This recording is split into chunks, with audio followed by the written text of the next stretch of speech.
So welcome. For those of you who aren't familiar with InScribe, we're a virtual community platform. We are designed to bring students together with peers and individuals from your institution to help scale support and build connections for them.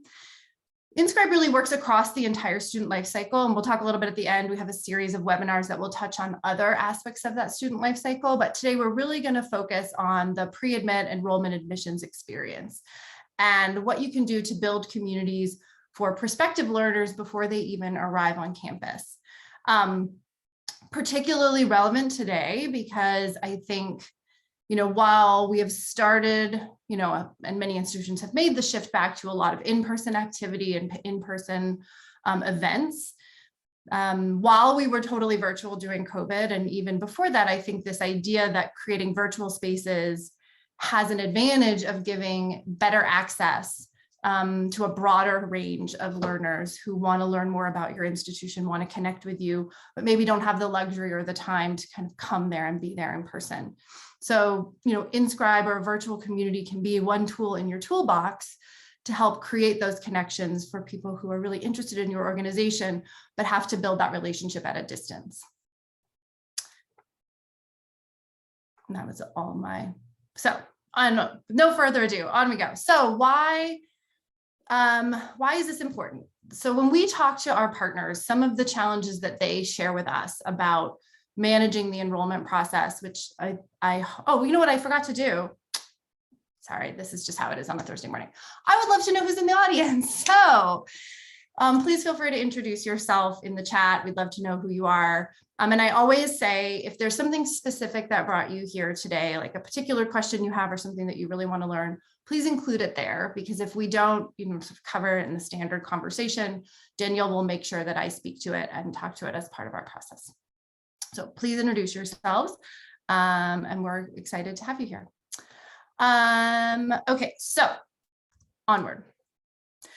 So again, when we talk to our partners, here are some of the things that they highlight, which I expect will resonate with members of the audience. So one thing that everybody knows is recruiting students, not just recruiting, but also supporting students through the application process is expensive and time consuming. Institutions want to provide that high touch experience, but in doing so, that provides a lot of human cost and human capital that has to be put toward that. On the flip side, for applicants, that process of applying is very stressful. It's a huge decision that students are making. It's often a very big financial commitment that they're making. And as much as we've all done, an enrollment process a million times, for many of those students, this is brand new. And this is particularly true for our non-traditional students. So first generation learners, students who maybe are returning to school after a period of time or have lots of other things going on in their life, like they're working, they're parenting. So the process of kind of managing all the details and bits and pieces of enrollment can become overwhelming really, really quickly. So that highlights again the importance of having a high touch experience for those learners, but how do we do that in a cost-effective way?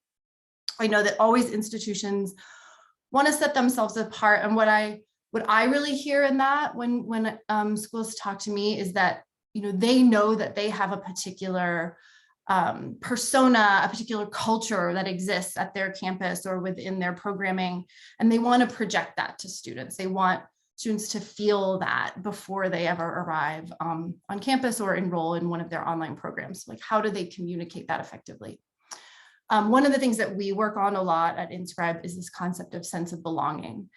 And I know many institutions think about that once the student has joined the program, but actually studies show that thinking about that earlier in the process, how do you create that sense of belonging and connection before the student even arrives, can really improve the on-ramp for those learners and the process of transitioning into post-secondary education. And then in some cases, we got to do all this stuff virtually. So you don't necessarily get to sit down with somebody in person and have that one-on-one time. So how do we create spaces that can accomplish this in the digital world? If there's any other challenges that folks are seeing, things that you're really thinking about, please share them. We've had a couple of shares here. So Amy from a state school in Florida is looking for new tools on how to manage duplicate enrollment questions. So how can we scale, getting answers out to our enrollment or applicants, excuse me. Perfect. Awesome. Yes. So that's a great question. So you have a lot of students coming through this process. Many of them are going to have individual questions, but many of them are going to run into kind of the same roadblocks. So how do you manage streamlining that process if you're getting the same question 50 or 100 times? And we'll definitely talk about that as part of this conversation. And I see Evie's question as well. So we'll touch on that a little bit later too. Awesome. So let's so we kind of hear the challenges, like what is the ideal experience from a student's perspective? And this is just a small subset, of course, of what they would say. But many of the students that we talk to, they need flexibility in this process, just like they need flexibility in their learning experience. They want flexibility in the application experience. So I want to be able to manage this process when and where I can. And I would like to know that I can get help when and where I can. The other thing that was really interesting that we heard when we did some studies was this word authentic that came back a lot from prospective learners. It's one thing to get an answer from an admissions consultant or an enrollment counselor, but it's kind of another level to be able to get some of that information from existing students or alumni who have been at the school. And students really valued both of those perspectives, kind of depending on what question they had. And so bringing the phrase that they used was this authentic voice into the experience was something they were really craving. And then students just don't want to show up day one alone, so they would love to be able to build some relationships and connections that they can carry with them into the college or university when things start going. I'm seeing things pop in the chat. So do you want me to pause periodically? Danielle is really just going to interrupt me. I'm going to just interrupt you. That's how we're going to do this. That we roll. Okay, so my interest was piqued with how you connect applicants to current students and alumni. So yeah, I mean, having the opportunity to have a current student or an alumni tell a story and their experience directly to applicants is such an important thing, right? And InScribe is providing the opportunity to do that. Absolutely. Yeah. And we'll dig into that in depth in the demo, but just at a high level, the idea is that when you set up this virtual space, you decide who is going to be the participants in that space. So what we've seen in the past in this type of community is you're bringing in your prospective students. Already in the community are perhaps your enrollment counselors or advisors, the people that are kind of supporting the tactical side of that process. And then your self-selected group of existing students and alumni. So maybe you have student leadership groups or student mentorship groups from different programs that you would bring into the community. You have some alumni that you might bring into that community. And they can then provide, when a student asks a question or is looking for feedback, you already have that sort of army of support there to provide those answers for those learners, but keeping in mind that you have full control over who those participants are. So you can kind of bring in the people who you think will be able to provide the best advice for your learners, for your prospective learners, I should say. So more on that to come. Okay, and then again, this is a subset, I think, of the full list that institutions would share with us. But of course, we want to help more students through this process and bring them into the university. We hear a lot that measures of student satisfaction are very important. So I don't know how many of you are using things like a Net Promoter Score or something similar. Institutions want to see those values high because it is a measure of sort of the happiness of that student coming in, but also even if a student doesn't choose your institution, you want them to walk away having had a good experience in that process because they're going to talk to other people and other prospective learners. And so you want that voice to always be positive. One of the, sort of side benefits, I guess, of one of these communities is that when you let students tell you the things that maybe the questions that they have or where they're curious, and you do it in a way that you can collect and gather that data, you actually gain some really interesting insights into what your students really want and are struggling with. And then you can take action on that. So I'll give you a specific example. We had an enrollment community and the institution was seeing a huge number of questions around a very specific step in the transcript process where they didn't really realize it, but essentially like the system kind of went dark on students and they didn't really know what was going on, and it caused a lot of anxiety. And so by letting the students tell them that and seeing the number of questions that were generated, they were able to get in front of it. They changed the transcript process. They created an artifact that described what was happening in that and added that to the community. And now, the next wave of students that came through had the scaffolding that they needed to move through that process more effectively. So it's getting those insights and then being able to take action on them. And then kind of going back to the duplicate question process, can we just make the enrollment team more efficient? Can we help them, be able to manage more applicants, or be able to maybe spend their time on the applicants that really need more hands-on help versus answering that same question 20 or 30 times. And here's kind of how it works. So before we jump into the demo, just at a high level, what is an enrollment community? And it's pretty simple. It's a virtual space where we're bringing together those individuals we just talked about, your staff, and then if you choose, students and alumni with your prospective learners, to create a space where those prospective students can ask whatever question they have. It might be a question about financial aid. It might be a question about transcripts, but it might be a question about, can I work and go to school at the same time?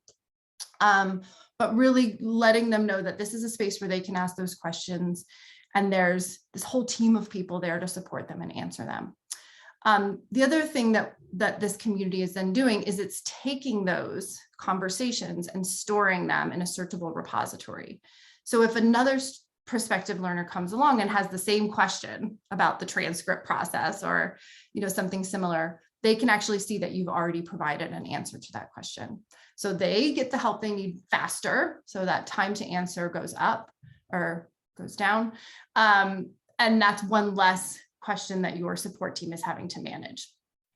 Adding time back in their day, again, for some of those higher, more complicated support activities that they would like to be able to provide or need to provide. And here's just some examples of sort of like the types of questions that we see in the community. The other thing to keep in mind is that your enrollment community is serving a dual purpose. It is providing this tactical support for your students. I'm just stuck and I need help. Can somebody, help me get unstuck? But it also is providing this opportunity for connection. So we'll see in our communities a lot of students just introducing themselves and saying, hey, I'm from Colorado. Anyone else in here from Colorado, or any existing students come from Colorado?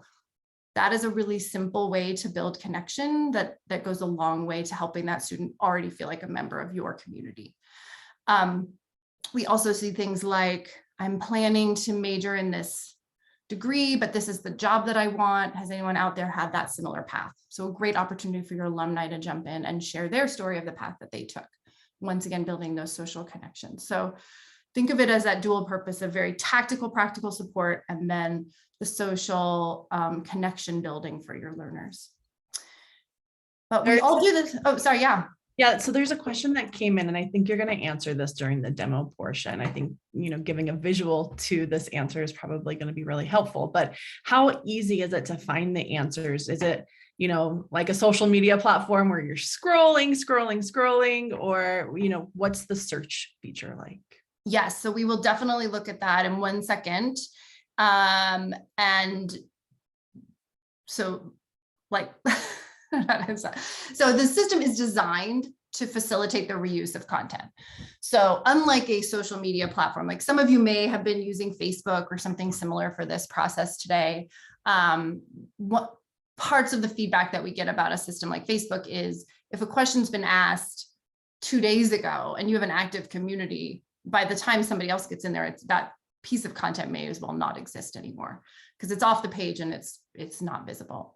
Whereas our platform is really designed for search first. We actually integrate search into the question asking process. So if a student skips search for some reason, we just push that information to them anyway.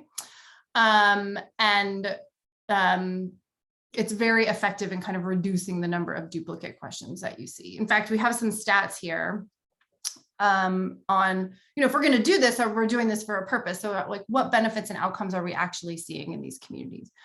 So from a student success perspective, Where we have implemented these enrollment communities, you see, students who are active in that community are more than twice as likely to actually matriculate and join the institution. That helps you focus your energy on those learners. That helps you be better predict who's going to come and join your community. And it helps you, again, build those connections. We also see a significant improvement in student satisfaction. I mentioned Net Promoter Score, but we've done other measures. Students not only love the community, but their overall impression of their experience in the enrollment process is greatly improved.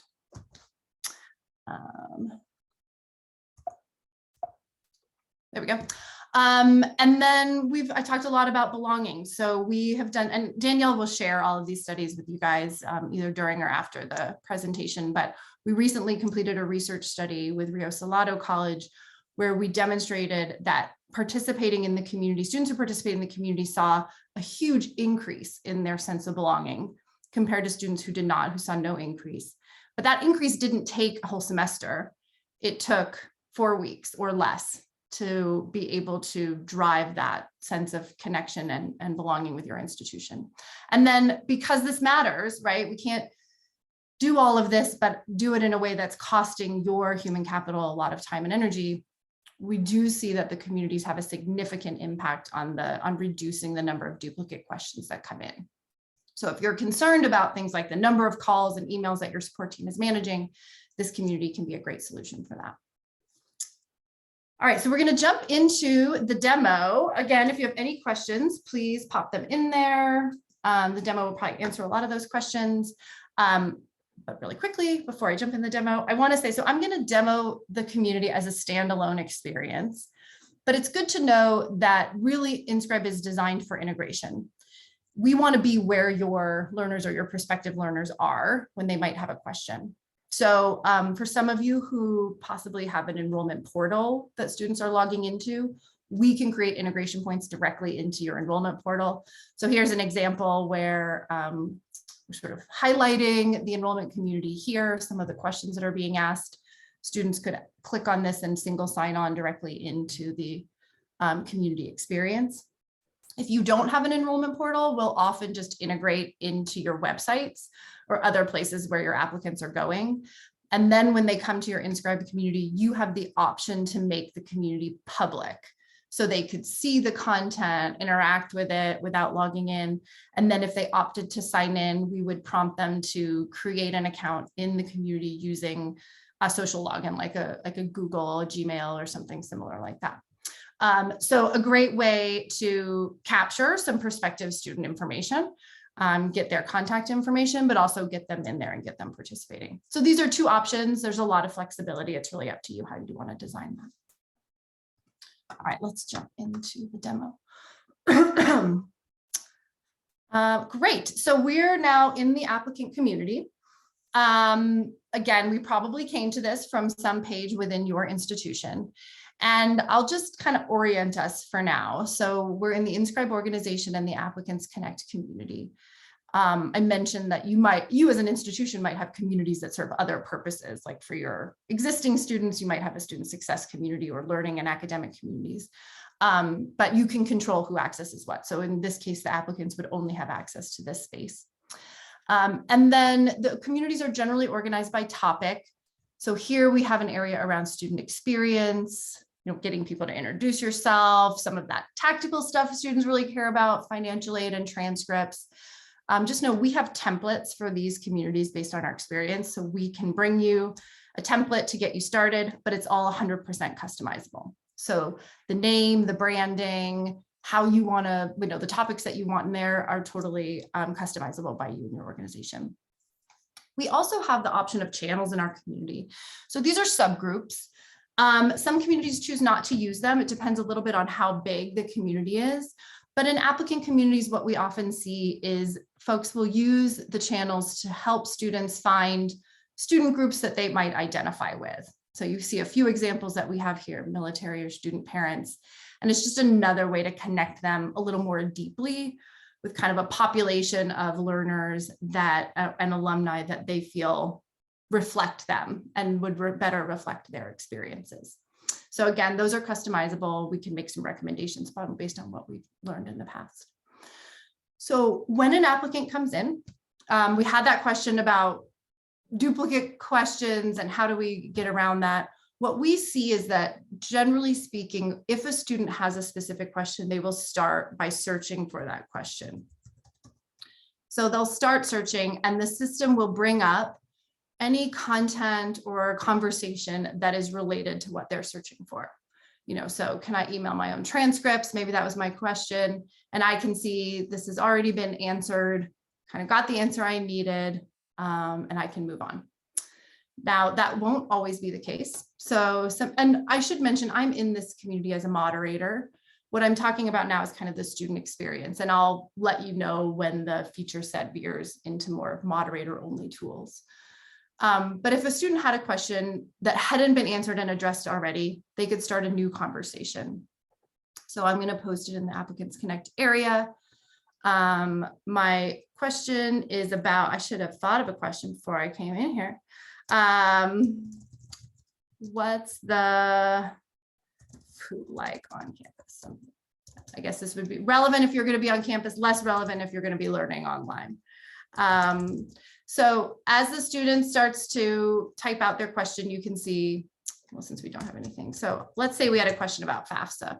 So as the student starts typing their question, you can see that Rosie, who's the technology assistant that lives in our communities and helps kind of facilitate, she's actually searching through the community to see if she can find anything relevant to you. So if the student skips the search process and just goes straight to asking a question, Rosie is still going to try and kind of veer them toward the solutions that you already have in place. Now, again, that might not be the one that's going to help her out. So we'll tag that to a particular topic area. The student can pick one or more topics and then go to post it. Before I post, I'll just point out, you can bring in images, videos, links. There's lots of different tools the student can use to build out their question and provide more detail. They also have a lot of agency over how their question is viewed by the community. So generally speaking, if the applicant posts by default, the other applicants and the members of your staff, students and alumni would be able to see that question and see the answers that it gets. So then everyone's kind of learning from that conversation. But we do give prospective students also the ability to post anonymously. Worth mentioning that anonymous would only be anonymous to the other applicant members of the community, but moderators of the community, your staff, would still be able to see who that individual is. Or they could choose to post privately, just to the moderators of the space. And the moderators would most likely be like your enrollment counselors or your staff that are managing the enrollment process. This is important. Oh yeah, sorry. Sorry, there's a question that came into the chat and I thought, since you're talking about the users at this point in time, it'd probably be a good stopping point. So the question is, and I think this is referring to if you're using the community on a website, possibly, they'd like to know if you're capturing email and name of the potential student. Yes, so we do capture, we capture email if the student chooses to engage in the community. So you can make the community available for them to browse, and that they would kind of do anonymously. You can also lock down the community so they can't do that, but usually it's a better decision to let them kind of see what the community is all about and do that anonymously. But if they want to engage, like ask a question, or respond, or give a thumbs up to somebody else's question, at that point they'd be asked to create an account, and we would capture their email, and depending on the type of email they use, generally their first and last name would come along with that as well. Okay, so if you put this onto your website, they don't necessarily have to be enrolled or in the enrollment process, right? It could be somebody that's just interested in looking at the institution. Correct. Yes. So we do have schools that think about it almost as a lead generation, right? Marketing. Process. Yeah. Awesome. So just to, oh yeah. Amy, if that doesn't answer your question, and feel free to just add a follow-up in the chat. Thanks, Danielle. Just to wrap this up, this is important because the the folks who are thinking about participating and who are in the process of applying to your school, you're in the process of building trust with them. And you're also in the process of sort of building trust between them and the community. And so giving them a little flexibility on how they engage tends to open the door to a broader number of individuals interested in and excited about participating. Usually what we see is after a while, those same people, if I'm somebody posting just to moderators initially, then I become somebody who's posting to the members down the line, like sort of opens the door for that conversation. I also want to point out that, so you can ask a question, which is generally what prospective students are doing. They have something that they're curious about, but you can also share something which is more about, I found an interesting thing that I want to contribute to the community. This is a great tool for the folks within your institution to use. So if you have an event coming up or a really cool resource that you thought that your prospective learners would find interesting, if an alumni just wanted to come in and share their story kind of unprompted, they could use this tool, and it's a way to push out information to all of your prospective learners at one time. And then what's really neat is once that's posted, you can see, who's viewing it, the number of views that you got on that particular post. And we often see, in some of our communities are getting thousands of views, depending on the size of community, thousands and thousands of views on things that are posted here. So it's a great way to stay connected with that population and get information out in front of them. I'm going to cancel that for now. There is a question that came in, and it's in regards to FERPA and compliance concerns. Have we ever run into any issues with that in the InScribe communities? No. So in terms of FERPA, number one, the student has control over, you have the first level of control over how any individual in the community is displayed. So in this particular community, we have it defaulted to first name, last initial. A lot of times in enrollment communities, this will be defaulted to just initials. So the student's name is, or the prospective student's name is not visible. If I go into my profile, I can actually change all of that visibility. So I can edit my display name. I can choose to add a little bit more information about myself if I want to. Great for you to do that. And we actually do see a lot of prospective students doing that, which is really neat. But one other thing to point out is that although my email is a part of my profile, that information is only visible to the moderators of the community. So other participants cannot see or access that information. So the participant has a lot of control over how their level of visibility in the community and what other people can see. And then I think the other side of it is, participation in these communities is generally not required. So we see applicants really liking this as an opportunity, and a lot of them really want to opt into it. But if you had an applicant who's like, I don't want to do this, I want to do it a different way, they'll just use your more traditional channels for that type of conversation. If you had a specific question there that didn't get addressed, let me know.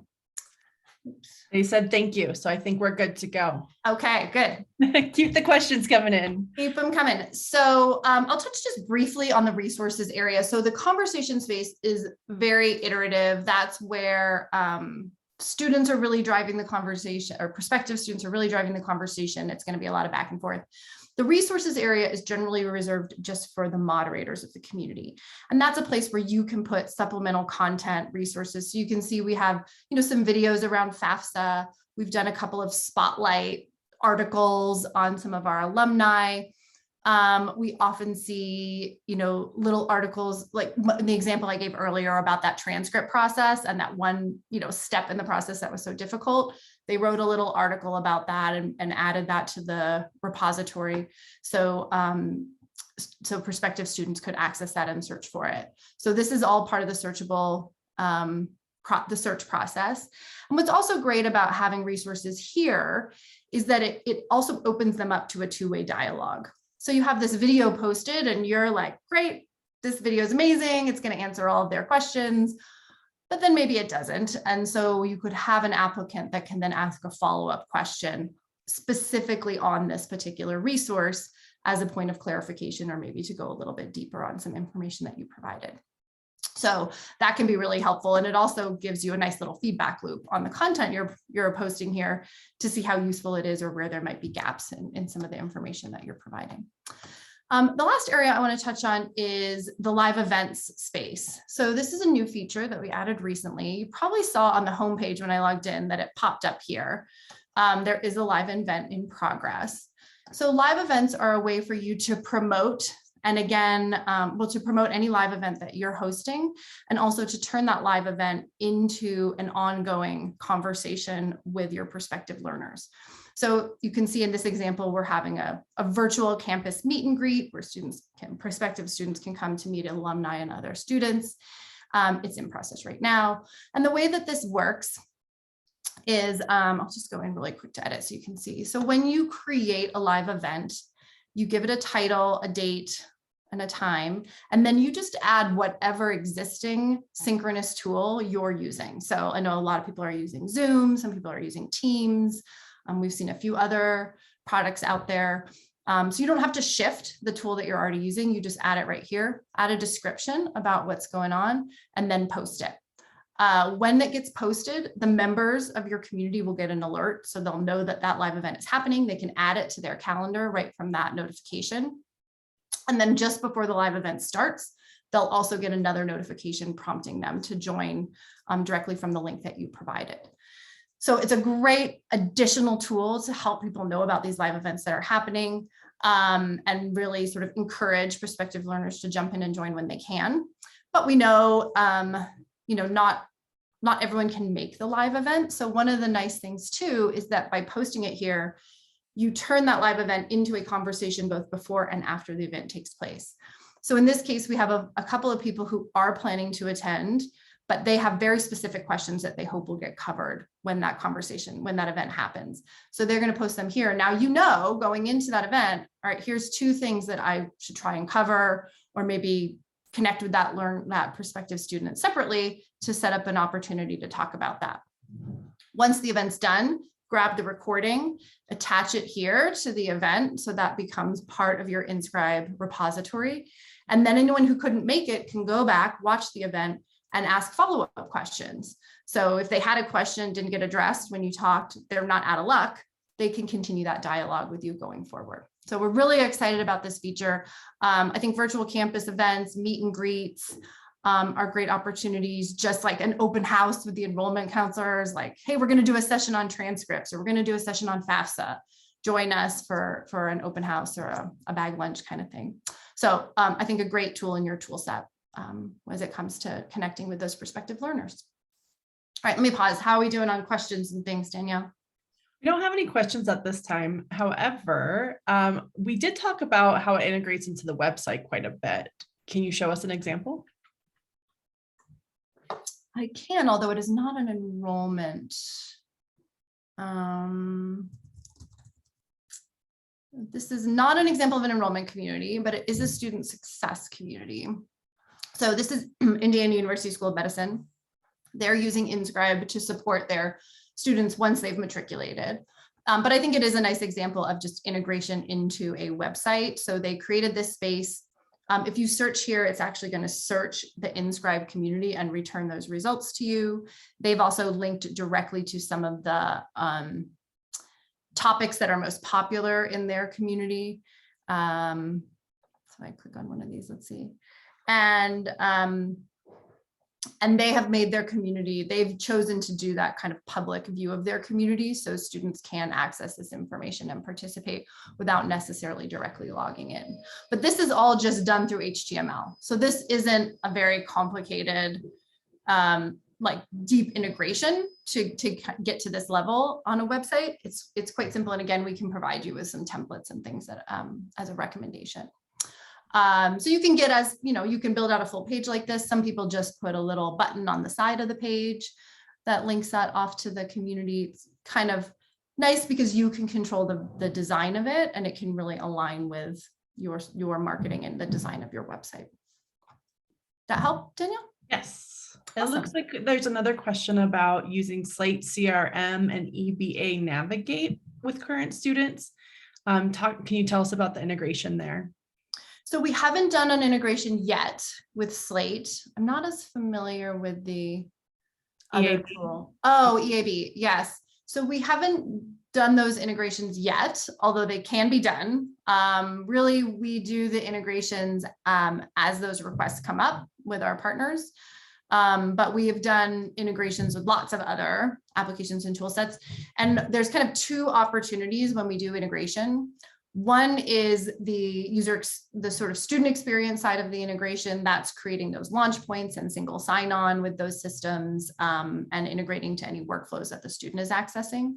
The other opportunity is data integration. So we have a very rich data set that sits behind these communities, like sort of click level data about what each individual is doing. And we can push that data back to you so it can be incorporated into those systems as another tool set for like enrollment counselors to have a more complete picture of each individual prospective learner and what they're up to, questions they asked and things like that. So if you're using Slate, happy to talk to you about how that could work at your institution. I also know we've talked to a lot of people using Salesforce, so that's kind of on our radar as well as doing a Salesforce integration. Awesome. Another question about analytics and what type of analytics can the moderators see? Yeah, so let's take a look really quick at the analytics. Analytics are always a little sad in my demo communities because I don't spend enough time in them. But so you can see all the members of your community. You have control over the roles of each individual. They'll come over with a default role based on how we have it set up. So there's generally not a lot required in terms of role management. The integration just kind of takes care of that. But if you ever did need to upgrade or downgrade somebody's rights in the platform, you could do that here. And then from an analytics perspective, so we're going to provide you an overview of what's happening in your community day by day. So how active is it based on the number of people coming in, the number of new users that you have, what's a snapshot of what people are actually doing in this community and how active that type of conversation is. And then what are people really looking at and viewing as part of the community space. And you can also see, which individuals are most active and which conversations and resources are most active. So again, in my demo community, this is a little sad, but you would have a lot more display on the in your own communities. But what's really exciting is that you can actually export all of this data as well. So you can see a snapshot here, but if you want to get really granular data about members, conversations, and resources, you can export that here. It will give you a flat file, and then you can slice and dice it any way you want. You can combine it with information from other systems. This is what's available in the platform. I mentioned that we have a very rich data set. So that learning event level data, we can also provide that to you via API. If you have like an AWS instance, we can put it there for you. So and that's a huge data set. So generally we don't suggest you download that from the platform here, but just know that that exists and we can make that available to you as well behind the scenes. I think it might be a good time to revisit the earlier question that we had in regards to turning views into actions. Yes, that's a great question. So what I'll say is I'm going to go back to the statement that we got from students about authentic interaction. So what we see in communities like this is kind of three types of engagement. One is your applicants will ask questions. They are going to get stuck on certain processes and they will be more than happy to raise their hand and ask for help. And as they get used to the community, they'll ask and realize like sort of who the participants are. They'll ask those questions of the alumni and other students about, what life is like on campus. So that's one type of interaction. The other type is the piece where I talked about you posting and sharing out with the community. And when your enrollment counselors post content, what we tend to see is that prospective students are really good at looking at that content, but because it's kind of coming from the university, I wouldn't expect to see them jumping in and sort of commenting on it or answering it to the prospective student. That feels more like I'm pushing this information to you. I want you to see it, but there's no real like obligation to engage back. And that's great. I mean, that's not necessarily a bad thing, because one of the goals of pushing that content out is that you want eyeballs on it and you want to make sure that people are seeing it. So knowing that that's happening can be very important. And what we usually see is we see a lot of engagement on that, what I'll say on the backside. So if you promote an event, you'll see a lot of eyeballs in InScribe, and then you'll see a lot of people show up at the event. You know, they might not in InScribe say like, I'm coming, but they will show up there. And then the third type of engagement is sort of what you can generate between your current students and alumni and your prospective students. Your prospective students will be much more likely to respond to questions and posts from people that they view as their peers than they will be to people that they view as sort of in a role of authority at the institution. So that's why we suggest having all three of those folks participating in this community. And we can provide you with a lot of recommendations on sort of how to get those conversations going, how to organize the community so there's spaces for each of those things. And then once the rhythm gets going, it tends to happen pretty naturally. Talk to us about implementation. So you've said a couple of times it's easy, right? It's simple implementation. Can you give us an example of how long it might typically take, what types of resources are involved, and what type of support is given to the customer? So implementation is somewhere between 2 and 4 weeks, and that's not 2 and 4 weeks of active time. A lot of that is mostly scheduling meetings and finding availability. And there's 3 work streams that would tend to run simultaneously.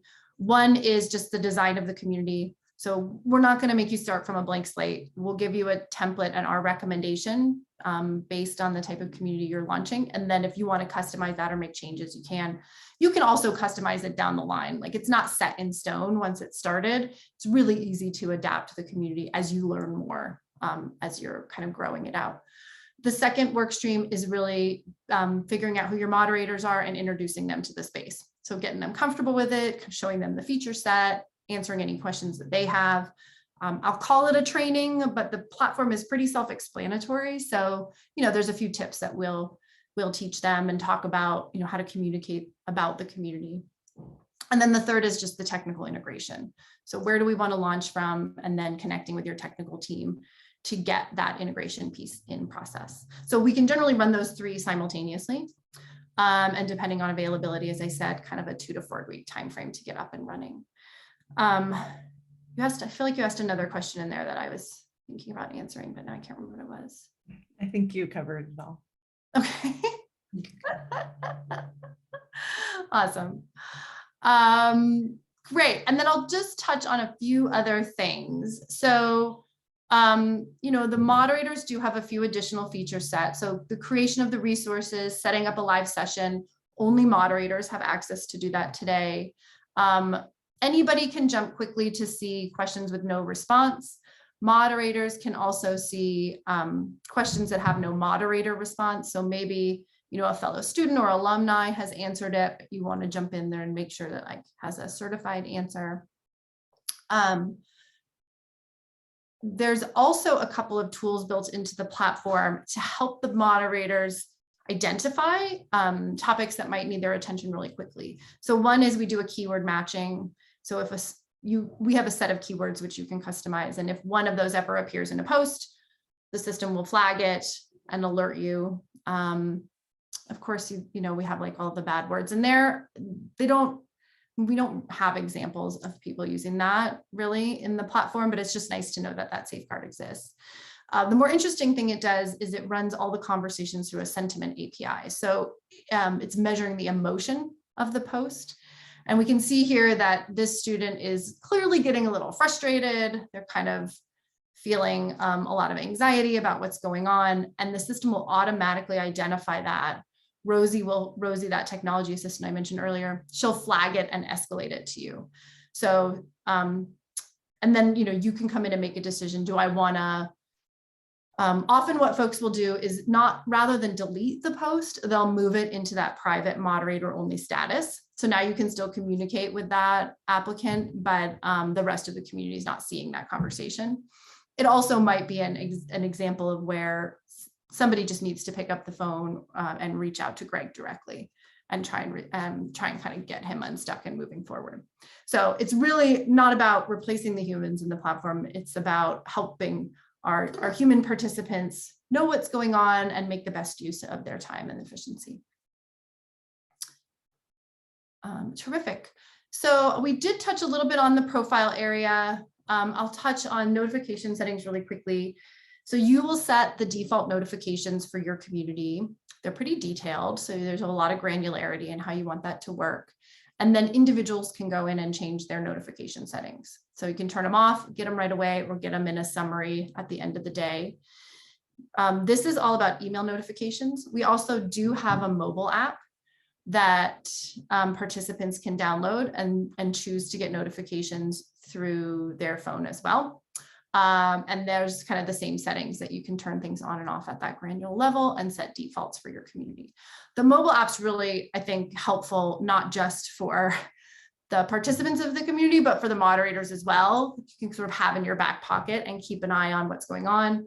Then you're not, we definitely do not expect you to be logging into the community every 5 minutes to see if something's happening and what's going on. So we're really making an effort to push out that information to you in multiple ways so you can keep track of what's happening, stay on top of it, and then of course interact directly with those conversations from whatever device you're using. All right, with that, I think we've touched on the main features, the benefits, sort of the why and how of how these communities come together. I think, again, for prospective students, there is a particular sense of anxiety and distance that they can feel when they're going through this application process. So anything we can do to humanize that experience for them, kind of bring them in and support, especially our non-traditional students, our first generation students through that process, is going to result in better and more positive outcomes for you and for those potential learners. So we feel really excited about that. Where we've seen it in place, it has had a lot of really powerful positive outcomes for the institutions that we work with. So I will pause to see if there's any additional questions, and I have just a few more things to tell you, and then we can wrap. We good? Yes, sounds great. Sorry. So I do want to let you know that we have a whole series of these webinars taking place. So today, again, we focused on the enrollment use case and how we gauge prospective learners. We have next week a conversation, 2 weeks. We have a conversation about how we can use virtual communities in the academic context to help support faculty and students who are learning, especially in really big classes and online classes. Then the following Thursday, we'll be talking about student success and how advisors, student success coaches can use communities to connect with the students that they're supporting in more efficient and effective ways. And then finally, a week after that, we're going to talk about what we call pure peer-to-peer communities, where we're really bringing all of your students together across your college or university, giving them a space to just talk to each other and support each other, and almost, the institution kind of stepping out of the way and just letting the students build these communities for themselves. So if you're interested in any of that, I see we have a QR code here, which you can grab. I'm pretty sure we'll follow up also with links to register for those webinars. If you know any colleagues that might be interested, please send them along. So the link is in the chat. And as you mentioned, we'll follow up with some additional links as well. Awesome. And that's it for today. So please track me down on LinkedIn or feel free to email or even call me. Love to stay connected. And of course, if this piqued your interest, if you'd like a deeper demo that really is customized to your institution, just reach out. We're happy to get that on the calendar, and we can talk more about kind of what's going on with your organization and how we can help. So thanks again, everyone, for joining us today. Have a wonderful afternoon and a great holiday weekend.